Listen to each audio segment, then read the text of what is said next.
नमस्कार। स्वागत है आपका एक बार फिर से मेरे चैनल पर। उम्मीद करता हूँ आप सब लोग ठीक होंगे। आज आपके लिए एक ऐसी घटना लेकर आया हूँ जिसे सुनने के बाद यकीनन आप लोगों की रूह तक कांप जाएगी। तो बिना किसी देरी के अपने हेडफोन्स लगा लीजिए और स्टोरी पूरी सुनना, क्योंकि ये स्टोरी आगे जाकर बहुत इंटरेस्टिंग होने वाली है। क्योंकि जिसने मुझे ये स्टोरी भेजी है, बस उन्हीं की मुँह ज़ुबानी आपको सुनाने जा रहा हूँ। कोशिश करूँगा कि आपको पसंद आए। आज से लगभग 30 साल पहले की ये बात है, जब मैं और मेरी छोटी बहन और मेरे माँ और पिताजी हम सब साथ में रहते थे। मैं स्कूल जाया करता था और मेरी बहन काफ़ी छोटी थी। मेरी माँ हाउसवाइफ थी और मेरे पिताजी एक फैक्ट्री में जॉब किया करते थे। सब कुछ ठीक चल रहा था, मगर एक दिन मेरे पिताजी की जॉब छूट जाती है। सब कुछ जैसे मानो बिखर गया था। मेरे पिताजी जगह जगह जाकर नौकरी की तलाश करते और शाम को वो अपने घर आते तो वो एक ही बात कहते कि आज भी कोई नौकरी नहीं मिली। फिर एक दिन मेरे पिताजी का एक दोस्त उन्हें मिलता है। वो उनसे सारी बात करते हैं और उनका दोस्त उनसे ये कहता है कि मेरी फैक्ट्री में एक चौकीदार की जगह खाली है, तू कहे तो मैं तेरे लिए वहाँ बात करूँ।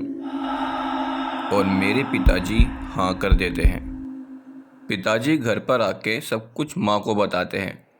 वो कहते हैं कि मेरी नौकरी लग गई है एक चौकीदार की, बस नाइट में मुझे वहाँ रुकना है और सुबह घर पे वापस आ जाया करूँगा। जब तक कुछ नहीं मिल रहा तो यही करना पड़ेगा।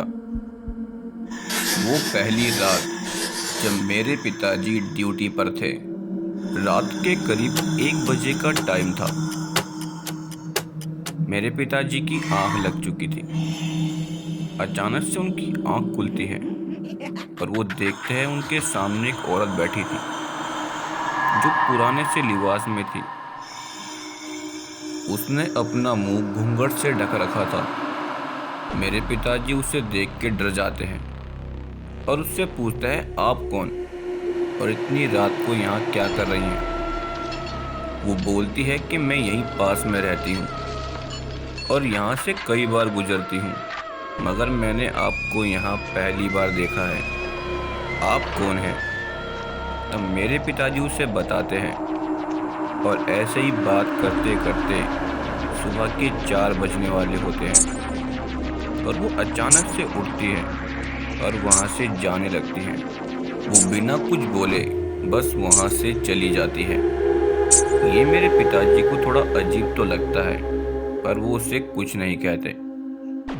सुबह होते ही मेरे पिताजी अपने घर चले जाते हैं और घर जाकर वो कुछ खाते पीते हैं और सो जाते हैं, क्योंकि रात होते ही उन्हें फिर नाइट ड्यूटी पर आना था। दूसरी रात टाइम वही 1 बजे का था। दूर दूर तक अंधेरा और सन्नाटा, जहाँ कोई नहीं दिखाई दे रहा था। वहीं दूर से वो औरत आती हुई दिखती है। वो आते ही मेरे पिताजी के सामने बैठ जाती है। मेरे पिताजी कहते हैं, अरे आज तुम फिर से? वो बोलती है कि मैंने तुम्हें पहले ही कहा था कि मैं रोज यहाँ से गुजरती हूँ और तुम्हें देखा तो सोचा यहाँ बैठ जाओ। इसके अलावा वो और कुछ नहीं कहती। मेरे पिताजी कहते हैं कि क्या तुम्हारे घर में कोई तुम्हें कुछ नहीं कहता कि तुम इतनी रात को यहाँ आती हो? वो कहती है, कोई कुछ नहीं कहता, मुझे अच्छा लगता है रात को घूमना। तुम मेरी छोड़ो और अपनी कुछ बताओ। पिताजी कहते हैं, कल तुम बिना बोले सुबह होते ही चली क्यों गई थी? वो मुझे सुबह घर जल्दी जाना होता है, इसलिए मैं बिना कुछ बोले चली गई थी। वो कहती है। अब दोनों फिर से पहले की तरह ही बातें करने लगते हैं और वही बातें करते करते कब रात से सुबह होने लगती है पता नहीं लगता। जैसे ही सुबह होने वाली होती है वो फिर खड़ी होती है और जाने लगती है। इस बार मेरे पिताजी ने उससे कहा कि तुम फिर बिना बोले जा रही हो।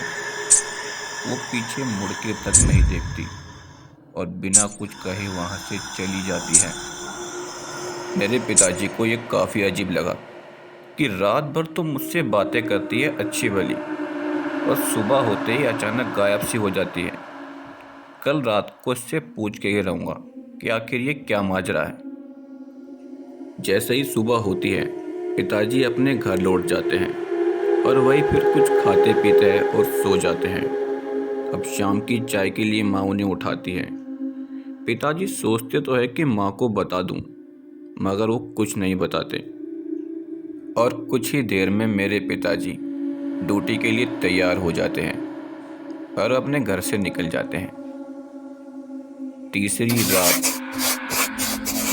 वही टाइम हो चुका था, करीब 1 बजने वाला था। उस रात के सन्नाटे में उसके आने की आवाज़ आ रही थी। अचानक से वो उस अंधेरे में से दिखाई देती है आती हुई, और मेरे पिताजी के सामने बैठ जाती है। मेरे पिताजी उससे कहते हैं कि क्या नाम है तुम्हारा? आखिर तुम मुझे अपना चेहरा क्यों नहीं दिखाती? तुम कहाँ से आती हो, कहाँ जाती हो? मुझे कुछ नहीं पता। वो कहती है कि मुझे रात में घूमना पसंद है। मैं यहाँ से हर रोज़ गुजरती हूँ। तुम्हें देखा तो यहाँ बैठ जाती हूँ। बस इससे ज़्यादा मुझे कुछ नहीं कहना। ठीक है, तो कम से कम मुझे अपना चेहरा तो दिखा दो। मैं भी तो देखूं जिससे मैं बातें करता हूँ वो दिखती कैसी है। मेरे पिताजी कहते हैं। वो बोलती है कि मैं तुझे अपना चेहरा नहीं दिखा सकती, क्योंकि जिस दिन तूने मेरा चेहरा देखा वो दिन तेरी ज़िंदगी का आखिरी दिन होगा। और इसके अलावा वो कुछ नहीं कहती। वो खड़ी होकर वहाँ से जाने लगती है। उसको जाते देख पिताजी ने उसके पैरों की तरफ देखा, जो किसी आम औरत की तरह तो बिल्कुल नहीं थे। उसके पैर उल्टी दिशा में घूमे हुए थे। पिताजी को ये साफ समझ आ रहा था कि जिससे वो इतने दिनों से बातें कर रहे थे वो कोई आम औरत नहीं थी, वो एक चुड़ैल थी। पर उसने पिताजी को कुछ कहा क्यों नहीं? उसने कुछ किया क्यों नहीं? आखिर क्या चाहती थी वो उनसे? ये आज भी एक रहस्य बना हुआ है। घर पर आते ही मेरे पिताजी को तेज बुखार चढ़ गया था। वो बुखार उनके कई दिनों तक रहा। उस दिन के बाद मेरे पिताजी उस जगह पर कभी नहीं गए और ना ही उस घटना को कभी भुला पाए हैं। दोस्तों, मैं उम्मीद करता हूँ कि जिनकी ये स्टोरी है मैंने आप तक अच्छे से पहुँचाई होगी और आपको अच्छे से समझ भी आई होगी। तो अगर आपको वीडियो अच्छी लगी है तो वीडियो को लाइक करके शेयर ज़रूर कर देना, और हाँ, चैनल सब्सक्राइब ज़रूर कर लेना। मिलता हूँ आपसे एक नई कहानी के साथ। तब तक के लिए धन्यवाद।